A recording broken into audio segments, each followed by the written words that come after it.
Bem-vindos a todos os participantes do 7º Congresso Todos Juntos contra o Câncer. Nesse ano, nessa versão digital. Eu sou Fernanda Prando Godoy, sou especialista em design de aprendizagem, sou curadora de educação corporativa e tenho a honra hoje de participar e conduzir essa mesa de conversas que tem como tema a educação digital em saúde e a universalidade em oncologia. Pessoalmente, eu acredito, continuo acreditando, sempre acreditei, continuo acreditando, que educação é parte muito importante do caminho para que a gente tenha um bem-estar, saúde e bem-estar física, mental e social. E acho que os convidados que a gente tem hoje aqui vão trazer informações importantes, porque eles são donos de iniciativas e ações bastante consistentes nessa direção.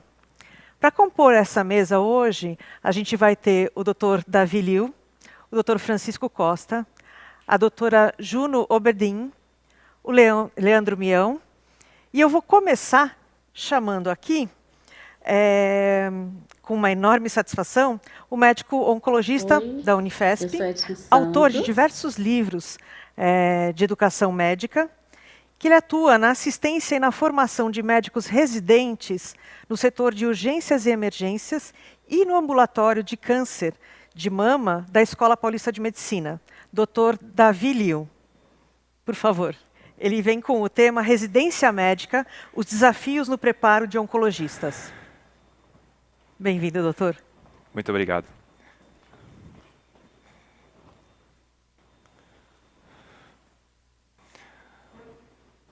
Olá a todos, eu sou o Davi Liu e hoje eu vou trazer para vocês um seguinte tema.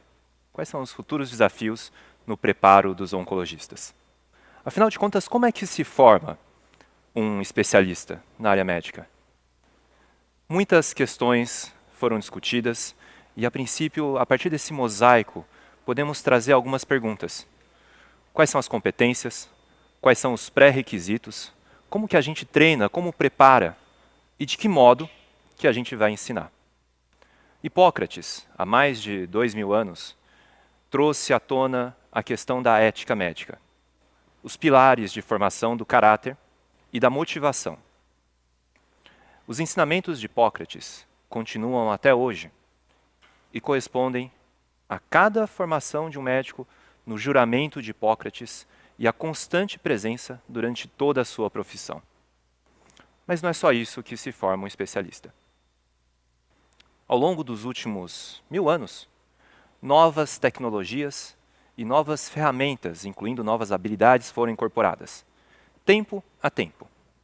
Na Idade Média, focando aqui na história ocidental, o cirurgião barbeiro era aquele que detinha as técnicas cirúrgicas. Esse ofício era passado de gerações para gerações e, com o avanço das novas ferramentas, com o avanço da biologia e da ciência, essas técnicas foram aprimorando-se. O ensinamento das habilidades, o ensinamento dessas técnicas, era passado de mestre para aprendiz. Os anos foram se seguindo, essas habilidades foram se transformando, mas sempre foram passadas de mestre para aprendiz. Ao longo dos últimos anos, nós observamos uma crescente e rápida mudança nessas novas tecnologias e nessas novas ferramentas. Tudo mudou e tudo tem mudado muito rápido. A gente sabe que a residência médica existe não faz muito tempo. Começou em 1889, a partir da Universidade de Johns Hopkins, o departamento de cirurgia, na qual o médico formado residia no hospital e praticava as habilidades, adquirindo responsabilidades progressivas. Em 1945, no Brasil, surgiu a primeira residência, no Hospital das Clínicas da USP, um programa de residência de ortopedia nesses mesmos moldes. Ao longo dos anos, isso foi progredindo, isso foi avançando, e tivemos novas residências, novos médicos especialistas sendo formados, e decidiu que A residência médica era definida como uma forma de ensino de pós-graduação destinados a médico a nível de especialização, por treinamento de serviço em dedicação exclusiva, sob orientação de profissionais médicos de elevada qualificação ética, técnica e profissional. Era como ensinar uma criança a andar de bicicleta. Ao longo dos anos, o caminho das pedras que esses mestres sabiam trilhar era passado para esses novos médicos, esses jovens aprendizes. Esses caminhos das pedras era ensinado. Cada pedra, cada desafio que esse jovem médico poderia enfrentar, cada desafio técnico, era ensinado como superar. Isso foi se transmutando, isso foi se transformando, e era sempre, ao longo dos anos, um ensinamento e um aprendizado. E esse caminho das pedras, de repente, mudou. Em um determinado momento, algo aconteceu. Em um determinado momento, começamos a observar que a tecnologia e as novas ferramentas, a nossa sociedade, o ritmo começou a mudar tão rapidamente que, em algumas circunstâncias, os jovens começaram a se adaptar melhor com essas transformações do que as gerações passadas. Observamos que, de uma forma quase que inédita, nas últimas eras, tivemos duas gerações de médicos experientes e médicos jovens na posição de aprendizes, tendo que lidar com os novos desafios e com novas ferramentas. O futuro era incerto. Aquele caminho das pedras, que estava bem assentado, virou um mar aberto. Não sabemos onde estão as pedras, não mais. Ao longo dessas transformações, podemos dizer que no campo da oncologia, no tratamento contra o câncer, o crescimento de ferramentas e modalidades de tratamento cresce de modo exponencial, extremamente veloz, extremamente rápido. A cada ano que passa, novas drogas são inventadas, novas ferramentas e muitos paradigmas começam a ser de fato quebrados. Nem todo paciente com câncer de mama precisa de quimioterapia, nem todo paciente com câncer precisa de tratamento radical. Metade dos pacientes com câncer que eram considerados intratáveis por um tipo determinado de doença de pele podem absolutamente sobreviver e serem tratados. Todas essas mudanças começaram nos últimos anos. A inteligência artificial, que auxilia o médico na tomada de decisão, a inteligência artificial que utiliza como ferramenta analítica fatores preditivos para prever como será o nosso futuro e a nossa prática. Nesses novos tempos, nós sabemos que tudo pode acontecer. E quando acontecer, será muito rápido. Se não sabemos o que esse mar nos reserva, se não sabemos como que será o futuro, como que a gente vai formar um especialista? Como que a gente vai prepará-lo? Nesse mar de incertezas, nesse campo de dúvidas, esse jovem aprendiz, ele tem uma série de desafios. Resgatar nele a criatividade, resgatar nele a coragem, despertar nele a curiosidade criativa e o senso de propósito. E junto com isso, para que quando ele estiver lançado nesse mar, ele não busque pelas pedras que os outros deixaram, mas que quando ele estiver nesse alto mar, que ele enxergue e descubra a terra, onde todos possam ver a escuridão.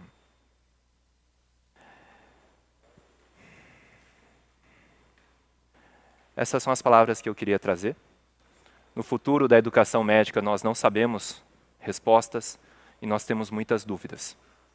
Mas acreditamos que o caminho para a educação do médico é resgatar todo o campo ético, moral e de propósito, estimular a criatividade e a curiosidade e formar, acima de tudo, uma pessoa que seja realmente competente tecnicamente, mas acima de tudo, um médico humano, criativo e com propósito. Muito obrigado.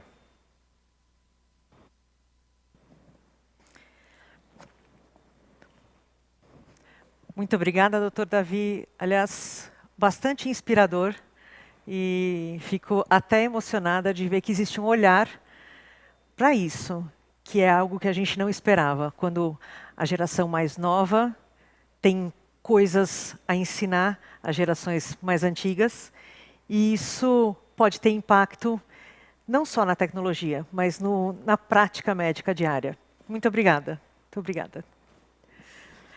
Bom, agora eu vou chamar o Dr. Francisco Costa, que ele é especialista em ciência e tecnologia na Fiocruz e ele é consultor do UNASUS.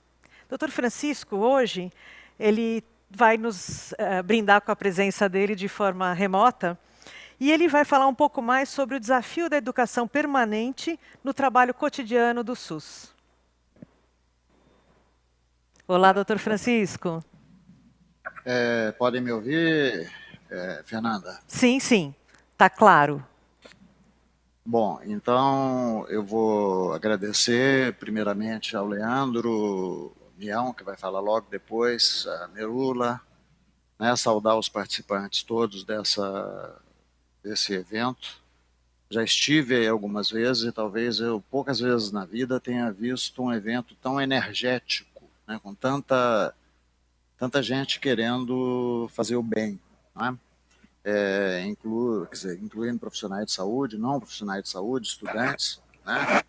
Nós estamos num tempo diferente, como disse a Fernanda, e espero que todos estejamos juntos contra o câncer no momento em que certamente temos que estar todos juntos contra a Covid, né? Que é o desafio que nós temos nesse momento, que eu acho que é um desafio bastante importante. Eu tive a felicidade de, quando fui secretário de saúde, secretário do Ministério da Saúde, começar a telesaúde, a telemedicina da atenção básica no Brasil, e nós sabíamos a enorme resistência que existia. Eu acho que, quer dizer, ter visto a aceitação de várias das corporações, nesse momento, ao modelo proposto de telesaúde, telemedicina e de teleeducação, é uma coisa que é absolutamente nova, que me apresenta surpresa, mas que eu acho que tem riscos, porque isso está sendo muito improvisado e talvez não tenha sido preparado como a gente queria que fosse. Eu acho que sobre a educação, que é outro dos pilares que nós estamos falando aqui, eu acredito que nós temos essa que foi tocada na questão da residência, mas acho que é igual na escola médica, né? Um grande professor nosso tem dito um conceito que eu acho que é chocante para nós. Eu sou educador médico há quase 50 anos, né? Que, na verdade, o que nós temos hoje são os médicos do século XXI sendo formados por professores do século XX em academias que a grande maioria delas hoje ainda parece ser do século XIX. Então, eu acho que esse desencontro talvez seja um problema que nós estamos vivendo, que o professor Liu colocou lá como sendo o conflito geracional lá sentado no banco de uma pessoa mais velha com a mais nova, né? Então, eu acredito que as inovações acontecem de maneira muito clara na prática médica. Quer dizer, qualquer centro, qualquer cidade grande do Brasil hoje, você vai ver que provavelmente você tem centros assistenciais de grande modernização tecnológica. Provavelmente você tem uma situação que São Paulo hoje, não foi citado Hopkins aqui. Então, eu acho que, na verdade, na educação da saúde, nós temos isso. Nós temos dois mundos colocados aí, que é o mundo tradicional na qual nós nos formamos. Eu me formei há quase 50 anos atrás, né? Com cursos longos, certificados, com livro-textos, indo à biblioteca pegar, era sinal de status da minha escola médica, o professor que vestia sua longa bata e passava longas horas numa biblioteca vendo os artigos mais recentes e com acesso restrito a muito pouca gente. Né? Eu acho que se contrapõe a isso nesse momento, e nós temos trabalhado muito na UNASUS, que eu vou falar um pouco mais depois, na questão do microlearning, na questão da educação massiva, dos MOOCs nos Estados Unidos, especialmente, mas aqui no Brasil já muita coisa também. E acredito que essa questão que eu coloquei lá no início, de que a questão era a assimetria da informação, ela se desfaz nesse momento. Quer dizer, acesso à informação todo mundo tem. E todo mundo tem mais, eventualmente, via internet, via uns poucos cliques, do que tinha na biblioteca da sua escola médica, por mais que eu aprecie os professores, meus professores e colegas meus que são professores hoje e alunos meus que são professores que passam horas na biblioteca. Mas eu acho que, então, essa questão, a questão que se coloca hoje, não é mais uma questão de disponibilidade de livro, disponibilidade de artigo, disponibilidade de conhecimento, mas como é que você faz uma curadoria disso para que possa, de repente, as pessoas saberem aquele tipo de conhecimento que lhes é útil e aquele tipo que não é, porque certamente ninguém dará conta de ler todos os artigos que estão colocados nesse momento. Vou fazer uma reflexão com vocês, que eu acho que para mim tem sido uma coisa muito importante, que onde é que você se capacita? Eu acho que a modalidade considerada padrão ouro é o que o professor Liu coloca aqui como sendo a residência, né? Mas se eu for pensar que essa é a forma única, e não é, né, eu vou ter que tirar todo mundo do serviço para ir na residência, sabendo que no Brasil são oferecidos menos de 40% do conjunto das pessoas que se graduam ano a ano como vagas de residência, e em pontos tradicionais da escola médica. Eu tentei plotar nesse mapa aqui, eu propus a vocês traçar uma linha imaginária que liga Brasília, que está aqui no meio, né, a São Luís do Maranhão, e essa mesma linha liga a Cuiabá. Metade do território nacional, praticamente você não tinha, exceção de 2 escolas ou 3, você não tinha oferta de ponto de educação médica até o momento você não tem consolidadas. Então, o exercício que eu estou fazendo com vocês é que se todo mundo tivesse que, eventualmente, fazer uma residência, que eu reconheço que eu fiz residência, felizmente, aí em São Paulo, na Unicamp, né, e foi excelente a minha residência. Mas eu queria dizer a vocês que, eventualmente, se dependesse disso, provavelmente a população que está nessa segunda metade do Brasil, que é o interiorão, essa população ficaria desguarnecida. Vou mostrar a vocês uma alternativa que, evidente que são cursos pequenos, muito mais curtos, e vai ficar rodando aí, mas a UnaSUS, que a Unifesp, que falou aqui presente, é uma das universidades que participa desse modelo. A UnaSUS se propôs, num momento catastrófico no Brasil, não tanto quanto da Covid, mas quase tão, que foi em 2016, quando se percebe Zika como um problema de saúde pública, nós tínhamos que fazer com que as pessoas pudessem ter conhecimentos do que é Zika. Então, eu acredito que esse tipo de mapa demonstra, de alguma forma, uma capacidade de capilaridade que é muito grande, que é a capacidade de você... Evidente que isso não é uma residência, evidente que isso não é nenhuma especialização, mas o fato de você conseguir, em 3 meses, ter 4.000 cidades e ter 40.000 profissionais de saúde envolvidos nessa história, eu acredito ser um dado muito importante que nós temos nesse país. Então, gostaria que se tomasse isso. Eu até tenho uma coisa curiosa sobre esse mapa, porque eu apresentei lá na Academia Médica dos Estados Unidos, lá em Washington, e a pessoa falou, seu mapa está errado porque tem, logo aqui em cima de Natal, não sei se vocês veem o movimento do cursor, mas tem um ponto. Eu falei com a pessoa, olha, isso é uma ilha que chama Fernando de Noronha, porque, ou seja, tinha alguém naquele momento de Fernando de Noronha e de Trindade matriculados nesses cursos que foram oferecidos.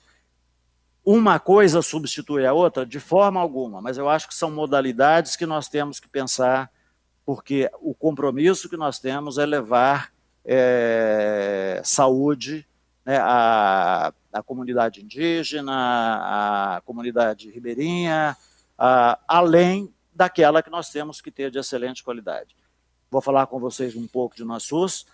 Na verdade, eu acho que é uma coisa meio grande, né? Porque uma estrutura que se criou há pouco tempo atrás, que são 10 anos, o que é isso comparado com a vida de um ciclo educacional, né? Que está nesse momento com 4 milhões de matrículas, que atinge a 27 unidades da federação, todas as 27, e que tem nesse momento 5.562, ou seja, 99,85% dos municípios cobertos. Quando eu estou falando aqui da cabeça do cachorro, eu estou falando, tem gente aqui, se vocês verem a boca a boca do cachorro, lá especificamente tem gente que tomou curso. Com toda a dificuldade que nós temos de acesso à internet, com toda a dificuldade que nós temos de ter banda larga nesses locais, mas eu acho que esse mapa de cobertura, ele acrescenta aquele de grande importância que nós temos no país, acrescenta uma perspectiva de que nós possamos pensar no conjunto de universidades fazendo alguma coisa mais do que apenas formar em graduação e residência, mas estender a educação permanente ao longo da vida do conjunto dos profissionais do Brasil, que são muitos, né? Muito recentemente, nós tivemos esse drama mundial que foi a Covid, e o Ministério da Saúde fez uma solicitação a universidades que pudessem fazer cursos, que pudessem tomar essa questão desses protocolos, e que pudessem, e no site da UNASUS, eu convido vocês a verem, está bem colocado isso.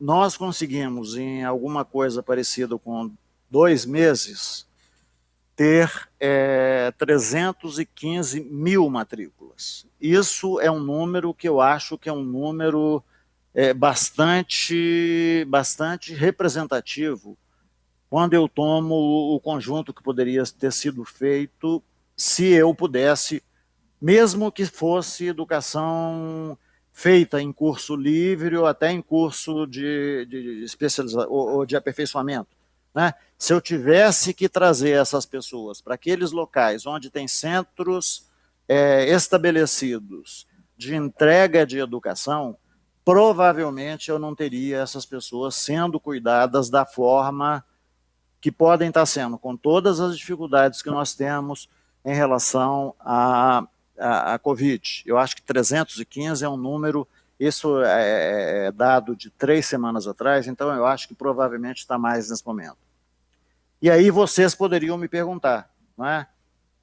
E o que isso tem a ver com a questão do câncer? Eu acho que tem bastante a ver, e nós temos caminhado, e o Leandro pode dar depois o depoimento dele, apesar de numa velocidade muito menor do que aquela que eu gostaria de que tivesse acontecendo, desculpe, mas uma das iniciativas que nós fizemos foi tomar a questão do oncoensino, né, e pegar um dos cursos, isso aí eu fiz simplesmente uma reprodução da página de quem está trabalhando esse modelo, né, de fazer com que alguns dos cursos que no oncoensino são oferecidos àqueles profissionais que estão a cargo de câncer em cada um dos estados, municípios, regiões, mas que isso aí pudesse eventualmente ser estendido para o conjunto dos profissionais de saúde do Brasil.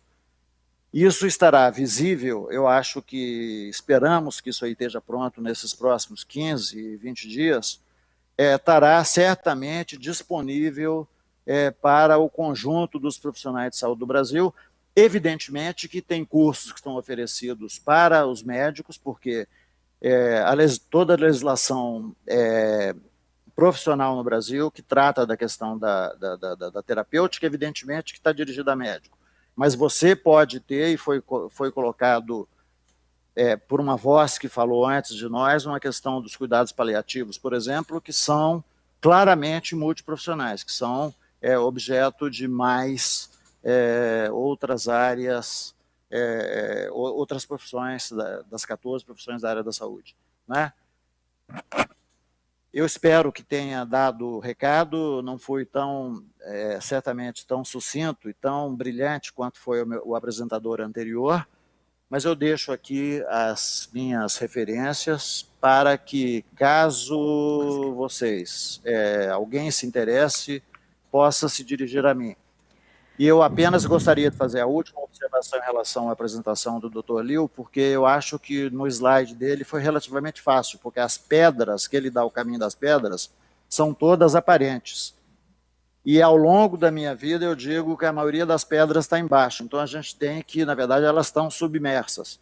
Você não tem pedras tão bonitas nas quais você possa passar de um para o outro. Então a segunda situação que ele traz para nós, que é a situação do mar, talvez seja mais parecida. Talvez dentro daquele mar tenha pedras, e eu acho que foi esse o conceito que ele trouxe, que nós possamos seguramente chegar na outra margem, apesar de sabermos que o rio do mar, ou seja, o pond, é muito maior do que um riozinho que nós cruzaríamos para chegar do outro lado, como é dado o exemplo do Caminho das Pedras. Muito obrigada pela sua fala, que nos traz tantos insights. Acho que tanto quanto os riscos, a gente também tem de oportunidades. A inteligência vai estar em tentar aproveitar da melhor forma as oportunidades e reduzir os riscos. Isso é, de fato, um grande desafio.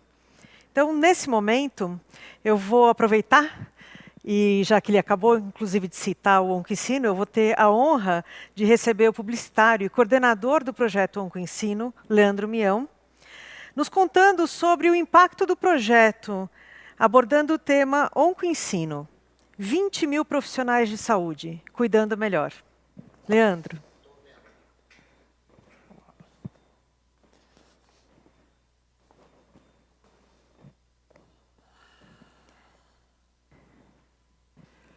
Olá a todos, eu sou Leandro, eu coordeno o projeto de educação à distância da Abrale, chamado OncoEnsino.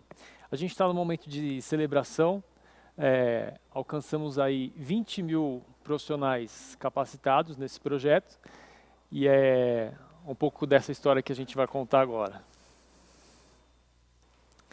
Bom, inicialmente, o OncoEnsino ele é uma plataforma de aperfeiçoamento profissional gratuito para profissionais do SUS. Nós apoiamos o Departamento de Educação Permanente de muitos hospitais no aprimoramento dos profissionais, tanto da área médica quanto multidisciplinar. Esse projeto ele é realizado pela Abrale. E aí a gente precisa contar um pouco e dizer que esse projeto ele é um caso de sucesso de colaboração, né? Porque ele envolve tanto o governo, através do Programa de Apoio à Atenção Oncológica, o PRONON, quanto a iniciativa privada das empresas que fazem o aporte através de incentivo fiscal e também da sociedade e das instituições sociais que submetem e fazem as propostas ao Ministério da Saúde. Os projetos aprovados recebem o aval aí para iniciar a sua produção. Bom, a Abrale tem um papel importante na área de educação, tanto voltado para pacientes quanto para a área médica. Isso é devido a um dos pilares que fazem parte das soluções que a Abrale encontra para alcançar a sua missão, que é oferecer ajuda e mobilizar parceiros para que todas as pessoas com câncer de sangue no Brasil tenham acesso ao melhor tratamento. Desde sua fundação, a Abrale já vem prestando ações de educação voltado para os pacientes. A partir do momento que passou a atuar junto aos profissionais de saúde, nós buscamos apoio junto a algumas instituições. Uma delas, que nos apoiou grandemente, é o Instituto de Ensino e Pesquisa do Hospital Israelita Albert Einstein. Bom, desde o início do projeto, lá em 2016 até agora, já foram produzidos mais de 30 cursos com os seus temas aí atribuídos de acordo com as modalidades de atendimento. Então temos cursos para a área de diagnóstico, tratamento, cuidados multidisciplinares e alguns cursos de promoção e prevenção de saúde e inovação.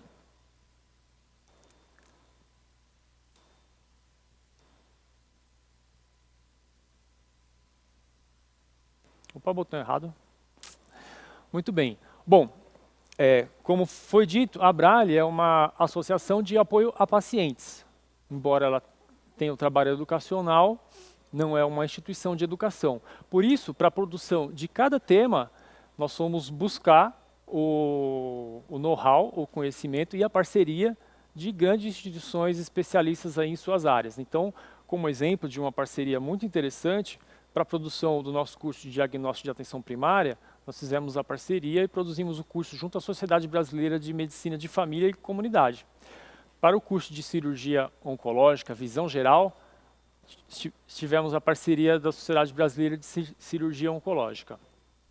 Até aqui são parcerias institucionais com as próprias instituições, e os cursos em diante são parcerias com profissionais em posição de destaque nas demais instituições, em posições de liderança, que convidam também os seus pares, os seus profissionais para fazer parte dos treinamentos. Com isso, a gente garante que os conteúdos adquiridos nos centros de atendimento de alta complexidade sejam distribuídos também para o restante da rede de atenção oncológica. Muito bem, onde são distribuídos e onde são oferecidos esses cursos? Nós estamos hoje em 258 hospitais no Brasil. Todos eles são instituições que prestam atendimento pelo SUS. Temos no mapa aí a disposição geográfica de cada pontinho é onde tem um hospital. Desde grandes centros quanto pequenas unidades de atendimento com alguns poucos leitos de quimioterapia. E aí a gente tem uma divisão do tipo de instituição, né? Então, metade dos hospitais dos quais a gente atende são hospitais de alta complexidade, né? CACONs ou NACONs. Mas temos também hospitais do setor secundário, parceria com algumas secretarias de saúde municipais e estaduais e algumas associações que prestam atendimento. Muito bem. Nesse slide eu posso explicar um pouco como que são feitas as campanhas e como a gente atingiu esses números. Bom, até hoje nós tivemos aí 38 mil inscritos, profissionais que se inscreveram através de suas instituições, de seus departamentos de educação nos cursos. Desses, quase 30 mil iniciaram os seus treinamentos e, seguindo o funil, tivemos aí já 22.380 alunos concluídos, formados. Nesse gráfico abaixo, a gente pode ver que cada uma das colunas representa uma campanha, tá? Isso já aconteceu, as campanhas já aconteceram 15 vezes. Nós estamos abrindo essa semana a nossa 16ª turma, ok? Vejam que a partir de 2017, nós mantivemos aí, seguindo a linha azul, um número interessante de 3 mil profissionais matriculados a cada campanha. De 3 em 3 meses, abrimos uma turma, oferecemos os cursos e as pessoas podem se inscrever para participar. Quem gerencia esse processo de inscrição é o próprio Departamento de Educação Continuada dos hospitais. Eu gostaria de anunciar aqui também que tivemos confirmados nessa semana uma nova leva de inscrições, batemos o recorde de 4.836 inscrições para a próxima turma. Muito bem. Na tela anterior, nós vimos que chegamos aí ao índice de 70%, ficamos ali entre 70% e 73% de um índice de conclusão dos alunos participantes. Isso se deve, esse é um número relativamente alto, Isso se deve a algumas ações. A principal delas é o acompanhamento dos gestores e do setor de educação continuada de cada hospital, para quem a gente envia periodicamente o relatório onde os profissionais podem acompanhar o desempenho de cada aluno. Muito bem. Podemos destacar também, né, entre os hospitais que atendemos, alguns que já capacitaram realmente um grande número de profissionais. Temos aí um ranking destacando o Hospital AC Camargo, o Amaral Carvalho, Hospital Universitário Miguel Riet, Hospital Santa Maria e a Liga Norte Rio Grandense contra o Câncer, o Hospital Dr. Luiz Antônio.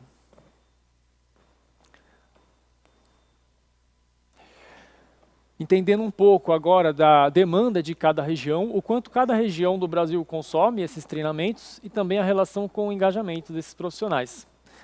Nós vimos aí um destaque para a região sudeste, que vem consumindo mais treinamentos, né? Mas há também um dado importante que na nossa base apenas 10% dos alunos possuem o telefone, o DDD 11 ou 21.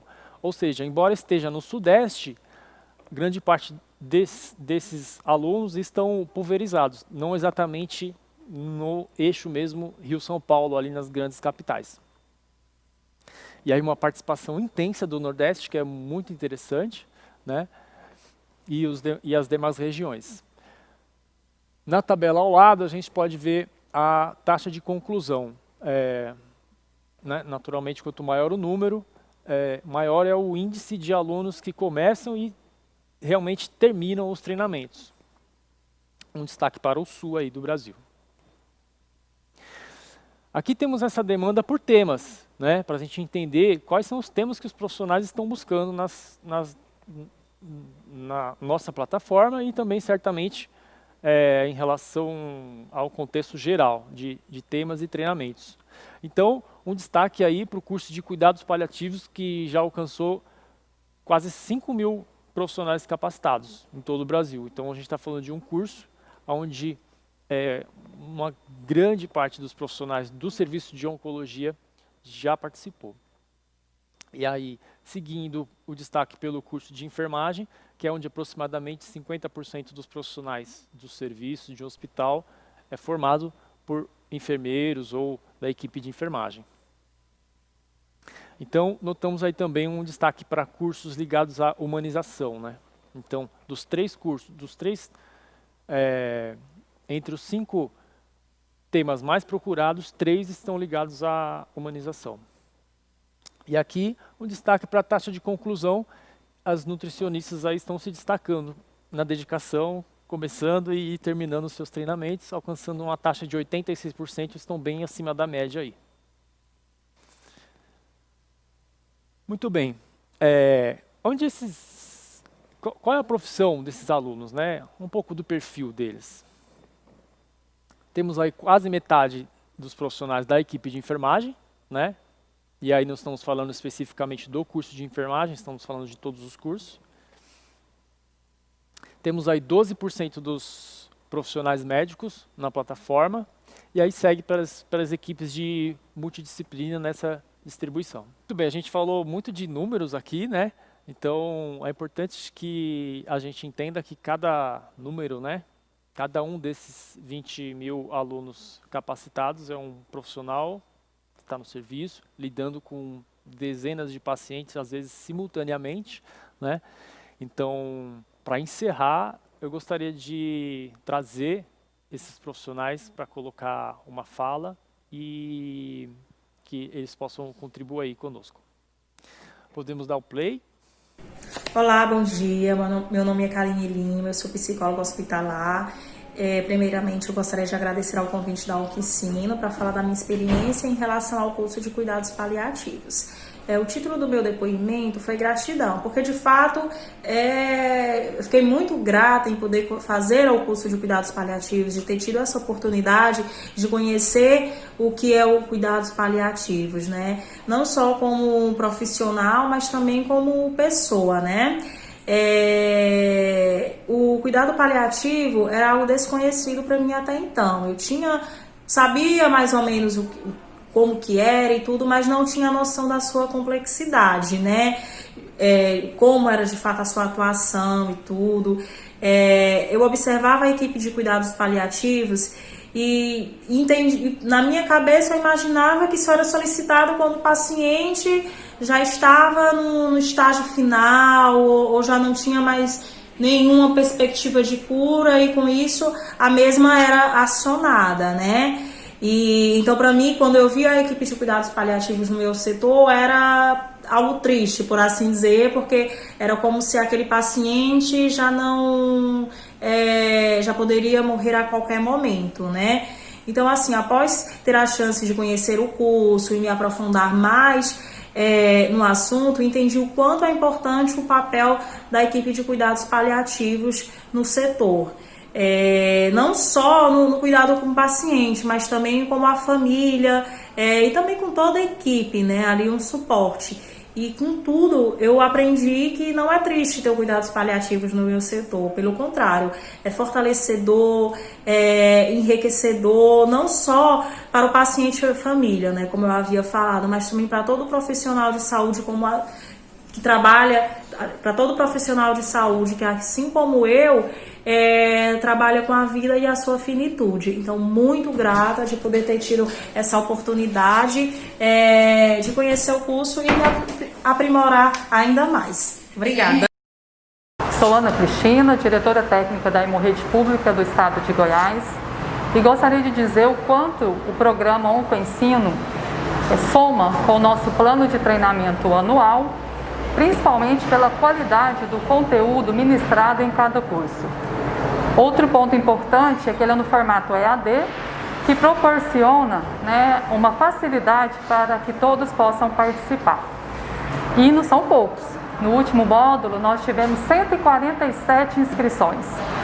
Outro ponto importante de melhoria gerada por esses cursos é o conhecimento específico para lidar com os pacientes oncológicos, e de uma forma ainda mais humanizada, que é um valor que tem uma identidade muito grande com a nossa gestão na busca contínua no atendimento com excelência.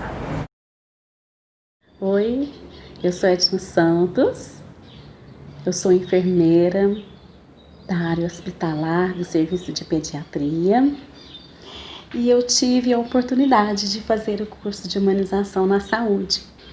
E com esse curso eu ampliei a minha visão, fiz alguns projetos que iniciei, está dando certo. Foi maravilhoso, valeu muito a pena, viu? E logo nós estamos juntos de novo, porque eu já me inscrevi para o próximo curso. Vou fazer Cuidando do Cuidador. Logo, logo estaremos juntos de novo, tá bom? Fiquem com Deus, até a próxima. Muito bem, tivemos então aí o depoimento de alguns alunos, mostrando a transformação possível através de cursos rápidos. Os nossos cursos têm a duração de 4 a 12 horas, os alunos fazem esses treinamentos em aproximadamente 60 dias e a gente pode trazer esse impacto, né, e escalar para a gente alcançar o máximo de profissionais e realmente fazer a diferença para o paciente, né? Que é, no final, o ponto onde a gente quer chegar.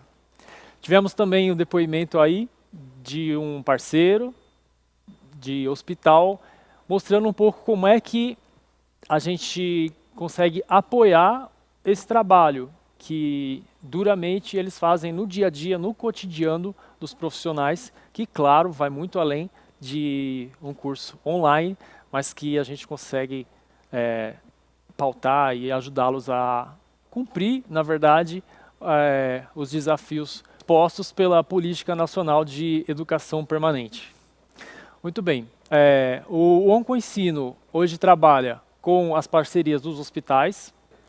Bom, é importante dizer que o OncoEnsino continua estabelecendo parcerias com as instituições que atendem os profissionais do SUS, também faz parcerias com instituições privadas e oferece os cursos individuais ou em pacotes. As mais informações vocês podem acessar através do site oncoensino.org.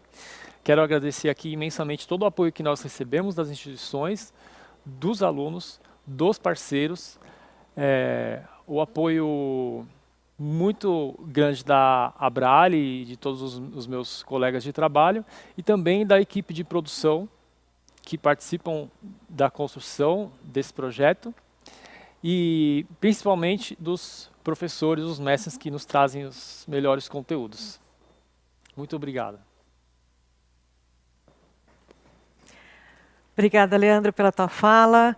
E acho que até o momento, a gente juntando o que a gente ouviu até agora, a gente começa a ver onde o ensino encontra a vontade de aprender e os insights que o Dr. Francisco trouxe das dificuldades, eles residem aí no meio. Então, acho que o nosso desafio está em colocar tudo isso junto num ritmo bacana. E hoje temos também a honra de ver e ouvir a doutora Juno Obedin Malivers. Ela que é co-diretora do Pride Study e é professora assistente do Departamento de Ginecologia e Obstetrícia da Escola de Medicina de Stanford. Thank you so much. It is my pleasure and honor to be speaking with you today. My name is Juno Obedin Maliver, and I use she and her pronouns, and I'm an assistant professor of obstetrics and gynecology at Stanford University in California in the United States. As was mentioned, I'm also the co-director of the Pride Study, a prospective longitudinal cohort of sexual and gender minority people. Thank you so much to the organizers for the honor and privilege of speaking with you today. I do have some disclosures, although this field isn't very lucrative. I have some grants that support my work as shown here, and I'm involved in some ongoing consultation unrelated to topics noted here.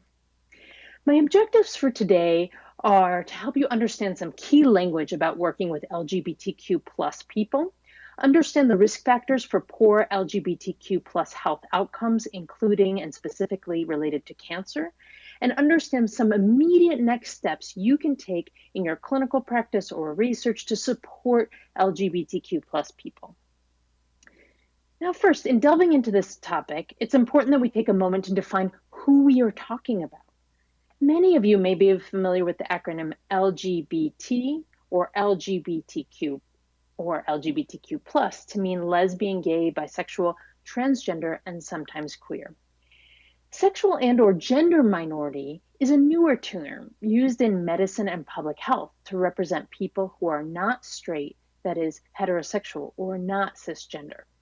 Cisgender people, for those who might have taken organic chemistry in the past, refers to people for whom their gender identity is consistent with their sex assigned at birth and uses the prefix cis, meaning on this side of. In other words, people who are not transgender. That's the majority, but not all of the population. For some percentage of the population, identify or have the experience of being transgender, which is often an umbrella term for somebody whose current gender identity differs from their sex assigned at birth. It's also to connote a gender outside of the man-woman binary, having no gender or multiple genders. And it's important not to use the term transsexual, female to male, and male to female. At least in English, these terms are really falling out of favor, though I recognize that these terms may mean different things in different languages and cultural contexts. I use sexual and gender minority, or SGM, and LGBTQ+ interchangeably. Now, little is known actually about the sexual and gender minority or LGBTQ+ population around the world. Since this conference is based in Latin America, I wanted to mention that countries in Latin America are very mixed with respect to rights and visibility for LGBTQ+ people. Many profound and positive changes in Latin America and the Caribbean recently, but there's still many challenges. In several countries, for example, same-sex marriage is legal, and sexual orientation and or gender identity are included as protected categories in some domestic anti-discrimination laws. But advances have also produced much backlash, and in some settings, increased violence and discrimination. And little is really known about health and cancer. And that's because there's really a failure systematically to collect information about sexual orientation and gender identity data. And these data lead to invisibility in health and healthcare needs. And in many countries, unfortunately, being LGBTQ plus is still considered a crime, and in some, a capital offense. This map here shows some of the differences by country, a little small here, but you can see the link, and I encourage you to look at the organization Outright International to get a better understanding of how LGBTQ related laws differ around the world. What we do know is that around the world, 83% of those people who identify as lesbian, gay, or bisexual keep their orientation hidden from all or most of the people in their lives. And concealment results from fear, and concealment results in a lack of knowledge, and also concealment results in poor health. Now, I am based in the United States, and we do have a little bit of data, although we are also very much lacking in understanding. And in the United States, we know that there's a real problem of invisibility, and that approximately 4.5% of the general population, or 20 million individuals, identify as LGBTQ. And that's important because some of you may be even wondering, why are we focusing on this topic? How large is the LGBTQ plus population? The most accurate answer is that we actually don't know, because sexual orientation and gender identity, as distinct from sex assigned at birth, are not captured on the US National Census or many countries, as I just mentioned. When we estimate the LGBTQ population in the United States, we understand that LGBTQ plus people make up at least 4.5% of the population. And I say at least because we know that that is probably an underestimate. We also know that there are differences according to generational cohorts of how people are identifying. We think that this is not due to a difference in inherent population prevalence, but comfort with disclosing identities, which is why the millennial line in the green, approximately 8.2% of people identifying as LGBT. The takeaway is that at least 4.5% of people, or roughly 20 million adults in the United States, are LGBT. So SGM people are of all age groups. Also, this research shows that SGM people are across all races and ethnicities, and in all regions of the United States. We also know around the world there are LGBT people in every country and in every region. Now, because it was recognized that the population of LGBT people is large and growing, in 2011, at the behest of the National Institutes of Health of the United States, the Institute of Medicine, now called the National Academies of Science, conducted a report on the health of LGBTQ people and concluded the following: that the relative lack of population-based data presents the greatest challenge to describing the health status and health-related needs of LGBT people. Because sexual orientation, though, and gender identity are still not collected, we fail to really understand the correlation between being a sexual or gender minority person and important health outcomes such as cancer. And we see this in the absence of data in one of our major tracking programs for understanding cancer data, the SEER, or Surveillance Epidemiology and End Results Program, which does not comprehensively collect sexual orientation, gender identity, and sex assigned at birth data.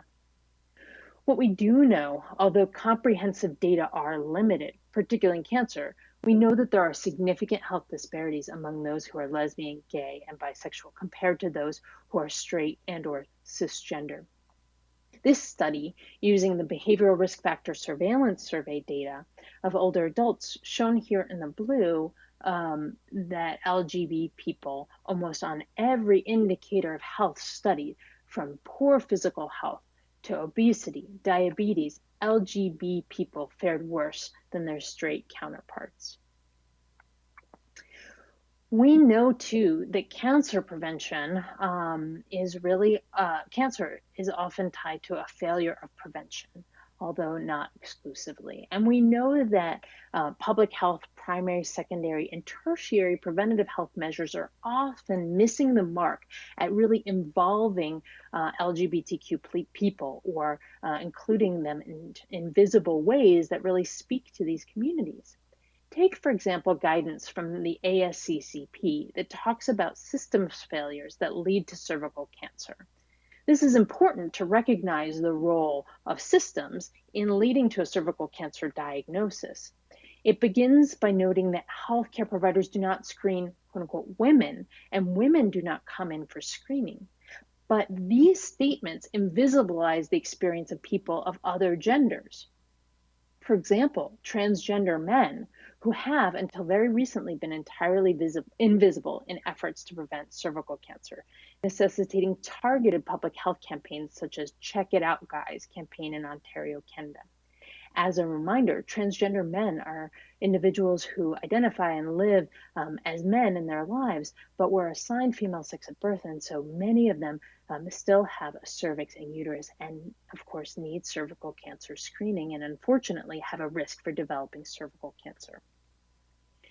Now, despite large gaps in data that I've already discussed a number of times, there are significant risk factors and health differences experienced by LGBTQ people that can lead to the development of cancer or worse cancer outcomes. For example, we see higher depression, anxiety, suicidality, higher smoking and substance use, lower parity, less breastfeeding, less birth control use, and lower socioeconomic status, more joblessness, more homelessness, and lower likelihood to see a healthcare provider or have a primary care provider. But what about cancer? Well, there are paltry data, as I've mentioned before, because of the absence of routine data collection. But we estimate that at least 84,000 incident cancer cases and 30,000 deaths per year in the United States among LGBT people. And we really have a sense that there are differential cancer rates and pre-cancer rates. As indicated by some of the risk factors discussed, LGBT people may be a greater likelihood of having cancer or delayed presentation to care. This, however, is not thought to be genetic or related to inborn risk, but rather comes from stigma and discrimination at every turn that keeps people staying away from healthcare settings. We call this minority stress of living in a world that at every turn penalizes you for who you are. Additionally, there were directed advertising and directed focus on exacerbating poor risk health factors such as smoking, like tobacco companies that particularly targeted LGBT people, such as this one, which was called Project Scum, targeted to LGBT people. Scum stood for Subculture Urban Marketing. Another systems issue that contributes to poor health and cancer outcomes is the consistent finding that gender minorities have negative experiences in healthcare due to stigma. These data from the 2015 U.S. Transgender Survey of over 27,000 people, we see on the left that 33% of surveyed gender minorities reported one or more negative experiences with health providers in the last year. And on your right, nearly a quarter of those surveyed reported that they did not see a healthcare provider because of fear of discrimination and mistreatment. So, although we train our students and health providers in some ways well, we train them poorly in others. And although prior research has shown that people can follow, for example, health cancer guidelines, they often don't know how to take care of individuals, LGBT individuals, and may balk at taking care of, for example, a man like Robert Eads, a transgender man who succumbed to ovarian cancer after being turned away by almost a dozen clinicians. It's not only, for example, that we follow guidelines, but we must ensure the guidelines actually reflect the diversity of our communities and that we can customize those guidelines to care for all people. For example, in looking at NCCN guidelines, much as what I mentioned with the ASCCP example prior, they often talk about ovarian and cervical cancer as if it's only pertaining to women. And I know that transgender men who have a cervix or are facing ovarian cancer will be hard-pressed to see themselves in these materials. So therefore, all components of comprehensive cancer care need to be reimagined to understand and accept differences between sex, gender, sexual orientation, and the diversity of people's lives to challenge who is visible and who is considered in these guidelines. We must ensure to move forward and to really help LGBT people that forms and processes reflect differences in experiences by LGBT people and their relationships to health and healthcare. This includes thinking about demographic differences, importantly, names and using correct pronouns, especially if somebody's gender expression seems to differ from their pronouns, medical history, medications, surgeries, including gender-affirming surgeries. For example, as I mentioned earlier, that many transgender men still have a uterus and cervix, and gender-affirming surgeries that people need to understand and learn about. For example, transgender women, most of the surgeries that are performed, if they're performed, do not remove the prostate. We also need to think about social support, family building, goals, and who might be a supportive partner during cancer care and treatment and throughout survivorship. We need to remember that some men have vaginas and to, well, get over it and be comprehensively prepared to take care of people as they come into our clinic, not just if we suspect that they are LGBTQ. For example, if you had Valentina Sampaio, who I understand is from Brazil, or Leith Ashley, two famous transgender models, walk into your clinic, you likely wouldn't immediately know that they were transgender and would need to ensure that your systems were able to care for them accurately and respectfully. So, in going forward, I want to give you 3 principles in LGBTQ plus care. The first is that LGBTQ plus people are different from cisgender and straight people. Having cervical cancer as a man is likely a different experience than having it as a woman. But LGBTQ people are the same as cisgender and straight people. If you have a part, for example, cervix, it needs to be screened, whether you're a woman or a man. If you have a rash on your arm, it likely doesn't matter whether you're a man or a woman or have an experience of being transgender. And then finally, LGBTQ people are different from one another. We cannot say, I've taken care of one transgender woman with cancer, I know how to take care of them all. Otherwise, medical training could be done by robots and it wouldn't take so long, and we wouldn't call ongoing clinical care medical practice. So in summing things up, I want you to think about your particular practice and ask yourself, what happens when somebody comes in the door? If a transgender man with ovarian cancer came to your practice setting, would he be welcomed, greeted appropriately with the correct name and pronouns used, and routed to the right care provider? And then what happens next behind closed doors? If you're a clinical care provider, do you know the questions to ask to do a comprehensive physical and to understand people's actual history of coming before they came to you?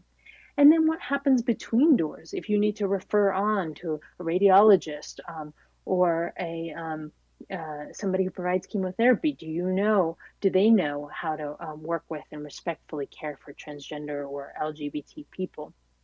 And finally, what makes your setting a destination of choice for LGBT people? In other words, what are you doing to open the doors? One thing that you can think about in moving forward is just asking yourself this question: how are you working to ensure visibility of all LGBTQ people? Are you asking all of your patients and research participants about their sexual orientation, gender identity, and sex assigned at birth, and carrying that through clinical and research and administrative encounters? As members of your local communities, what are you doing to make sure it is safe for people to disclose their identities to you and to people in their lives? So finally, it's not about more time, but more visibility. Bringing in sexual orientation and gender identity into educational and clinical interactions is just part of taking care of the whole person. And that's part of understanding the medicine associated with transgender-specific medicine, but also LGBTQ people.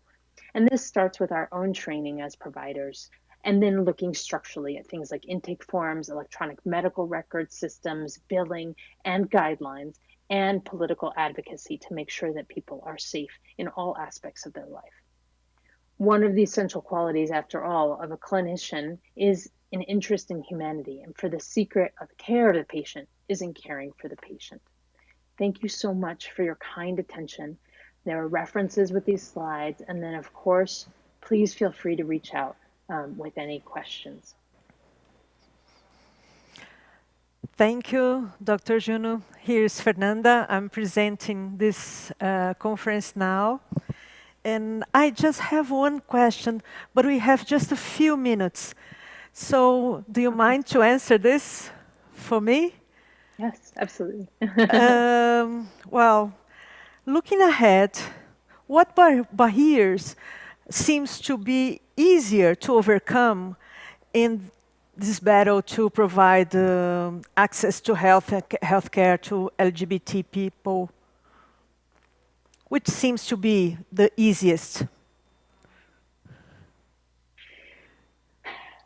Well, I do think that it has to be a multi-prong approach. But I think the easiest is what we can control as individuals. So honor and respect doesn't take a lot of resources or change in laws. Understanding that being lesbian, gay, bisexual, and transgender is normal variation in humanity. And then really trying to put yourself in an individual's shoes and say, how would it feel if I'm a lesbian woman with breast cancer? Is my wife welcome in my care setting? You know, and that doesn't take any money. It doesn't take any change in laws. It doesn't take any time in terms of changing, you know, data collection systems. But it takes a change of heart, which may or may not be easy, but at least each one of us have control over. And then it sensitizes us to do all the other work, political and systemic, to make changes. Thank you very much. I hope we get it. Thank you for your participation today. Thank you so much for the kind attention. Obrigada, doutora Juno. Queria aproveitar esse momento e agradecer a todos os presentes que trouxeram informações e contaram histórias importantes para a gente. E sinto muito orgulho de participar desse projeto. Espero que ele tenha vida longa, com muito sucesso. E gostaria agora de anunciar uma outra coisa. Eu vou chamar a radialista, educadora e analista do projeto OncoEnsino, a Gabriela Dias Birindelli, para apresentar o Prêmio OncoEnsino. Essa é uma iniciativa para a gente reconhecer, numa tentativa de reconhecer as contribuições ímpares desse projeto, de alguns profissionais desse projeto, considerando que a gente tem os melhores profissionais das áreas como coordenadores e professores dos nossos cursos. Gabriela, é com você agora. O OncoEnsino atingiu mais de 20 mil alunos. Isso significa que hoje, no SUS, temos milhares de profissionais mais seguros e mais preparados para lidar com o câncer. E para celebrar essa conquista, gostaríamos de reconhecer pessoas fundamentais para esse resultado. O projeto começou em 2016 e logo de início tivemos suporte dos comitês científicos da Abrale. Uma dupla de médico muito especial nos ajudou na criação de 2 treinamentos, focados em diagnóstico oncohematológico adulto e pediátrico. Hoje, gostaríamos de agradecer ao Dr. Vicente Odoni e ao Dr. Nelson por toda a credibilidade na Abrale e no OncoEnsino. Com o empenho de vocês, tivemos mais de 400 médicos aperfeiçoados no SUS. O público do OncoEnsino é composto por médicos e profissionais das multidisciplinas. Mas existe uma equipe, em especial, que se destaca pelo número de composição do público. Eles são 45% do projeto. Além disso, nos hospitais, eles são responsáveis pela lida diária com o paciente, sempre bem pertinho das famílias e de todo o tratamento. Para homenagear o profissional de enfermagem, hoje parabenizamos a professora, enfermeira, tutora Heloíse Vieira. A Elo é responsável pela criação do primeiro curso multidisciplinar do OncoEnsino e já são mais de 3.500 alunos capacitados a nível nacional. Para essa homenagem, fomos direto na fonte. Fizemos uma pesquisa com os nossos alunos de 2020 para entender quais aulas e quais professores mais se destacaram no seu aprendizado. Na categoria dos cursos transversais, aqueles oferecidos para todos os profissionais de saúde, quem lidera o ranking de conclusão é o Medicina Integrativa. E a aula Autocuidado, da professora e doutora Denise Thieme, foi muito bem avaliada. A comunicação com o paciente é essencial durante o tratamento. E não é à toa que na categoria multidisciplinar, o curso Cuidados Paliativos em Oncologia se destaca com essa aula, ministrada pela psicóloga e tutora do curso, Débora Genesini. A segunda fase do projeto Oncoensino veio repleta de cursos pediátricos, e o curso com destaque foi o Enfermagem em Oncologia Pediátrica. A aula sobre cuidados à criança e ao adolescente que são submetidos à quimioterapia foi muito bem avaliada pelos alunos e é ministrada pela professora Ana Lígia Pires. E, finalmente, com o público médico, temos o curso Tratamento Cirúrgico em Oncologia. Esse curso começou em 2019 e lidera a taxa de conclusão do público médico. A aula sobre tratamento cirúrgico do câncer de esôfago é o destaque pelos alunos e ministrada pelo professor e doutor Eduardo Zanella.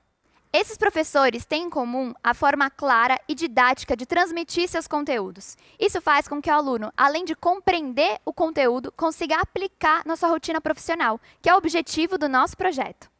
Nossa última categoria, mas nada menos importante, vamos homenagear os nossos parceiros. São 258 instituições, entre CACONs e UNACONs.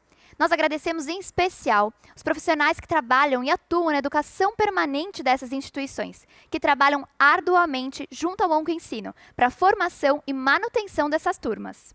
Nos 2 últimos anos de operação, 3 instituições se destacam pelos ótimos índices de conclusão e pela assiduidade. Com 499 inscritos e 70% de conclusão, temos o Hospital Universitário Dr. Miguel Rie Correa Júnior, do Rio Grande do Sul. Caminhando para o Sudeste, temos o Hospital das Clínicas FAEPA Ribeirão Preto, com 439 alunos inscritos e 77% de taxa de conclusão. E, por fim, o Hospital Infantil Oncológico Otávio Lobo, com a notável marca de 78% de conclusão em seus 252 inscritos. Esses são alguns dos destaques do Oncoensino. Temos muitos profissionais envolvidos para chegar nesse resultado. Em nome da Abrale e do Oncoensino, muito obrigada. O nosso compromisso é garantir o melhor atendimento ao paciente, e a gente acredita que a educação é a peça fundamental nesse processo. Se você quiser saber mais sobre nós, entra no nosso site www.oncoensino.org e aproveita, passa lá no nosso stand, a gente espera por você. E agora, na plataforma, os nossos panelistas estarão ao vivo, tirando as dúvidas que vocês enviaram. Vem participar com a gente!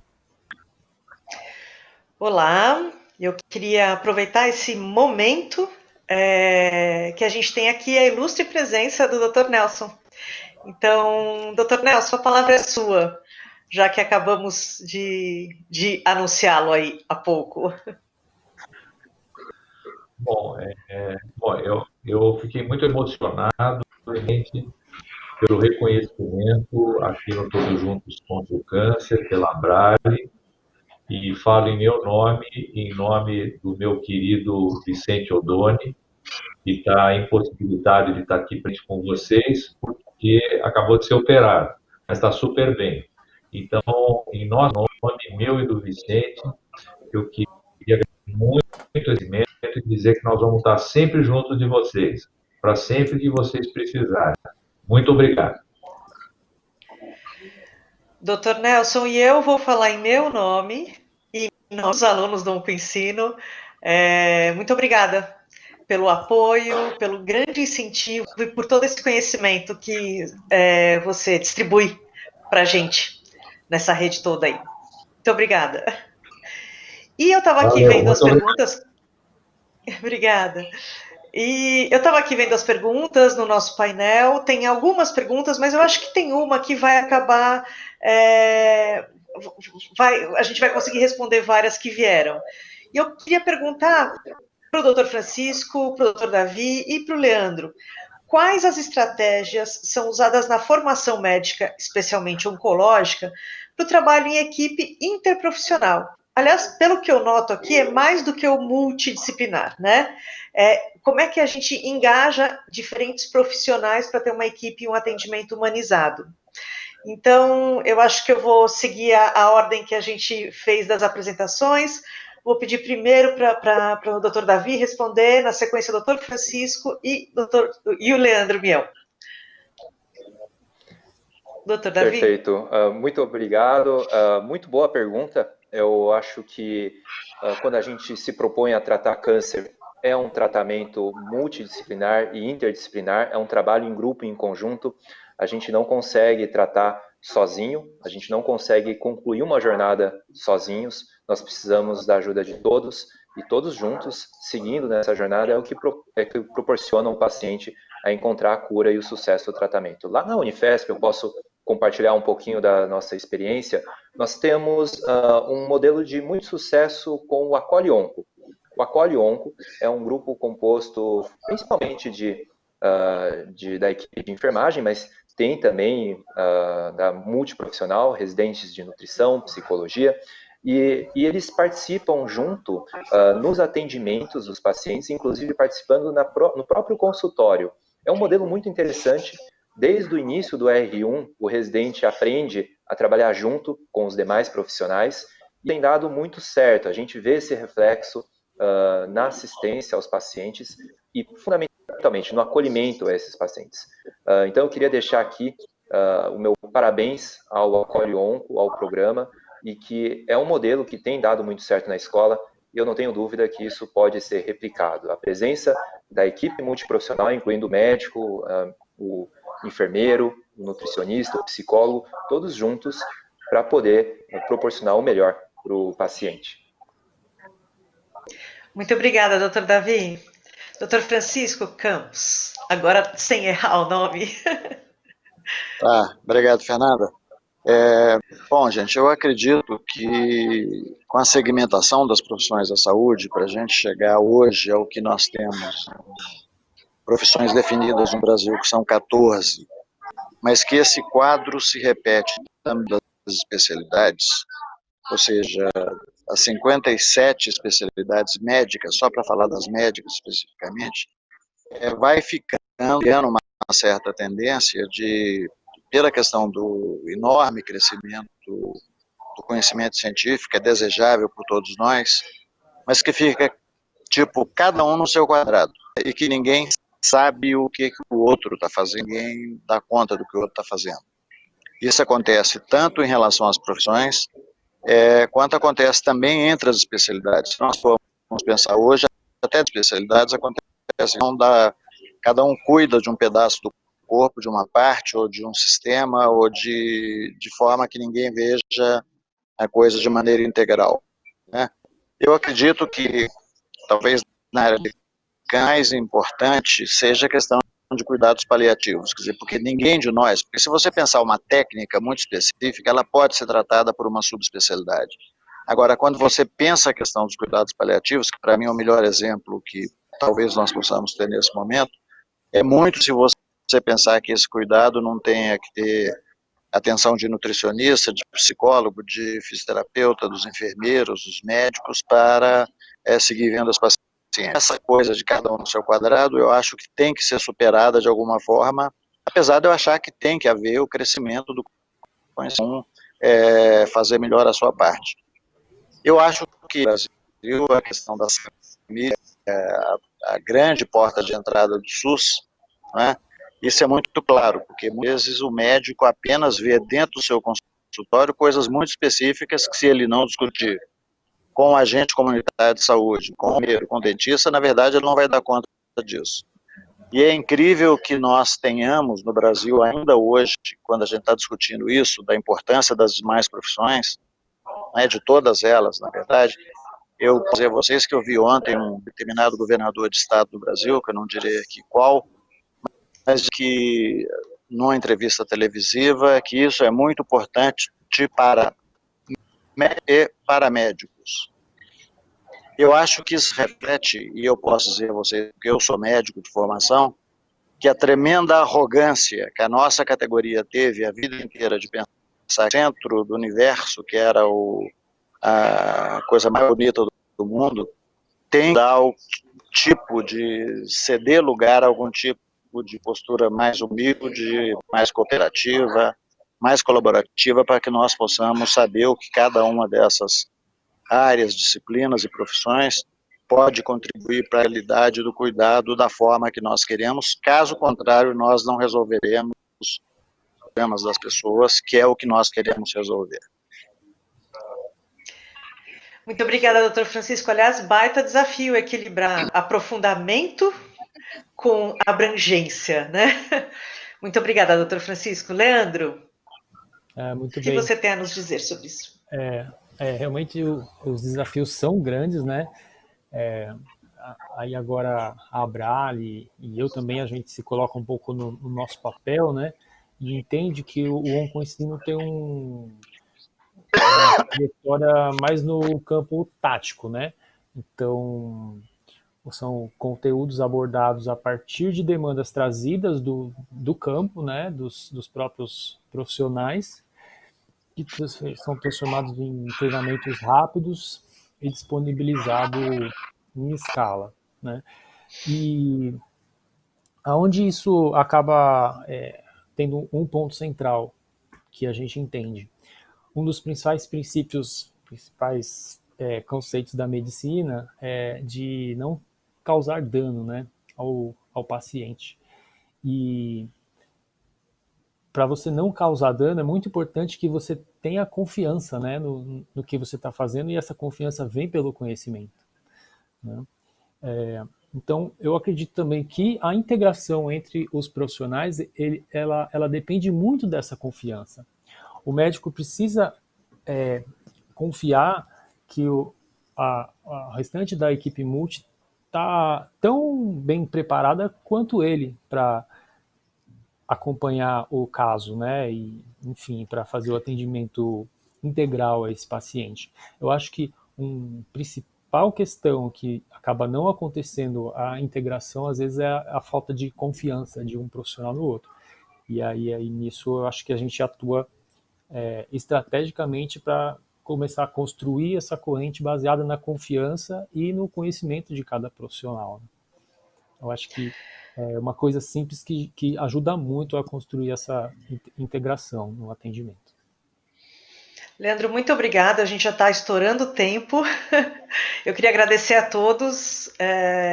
Muito obrigada por esse painel e pela contribuição de vocês na educação médica no Brasil.